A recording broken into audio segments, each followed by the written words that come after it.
चालू कर भाग गल बिया बाट बुल मारो के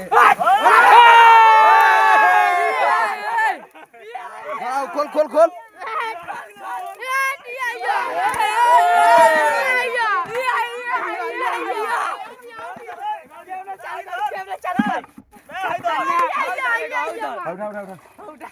ये ला लिया रे लकिया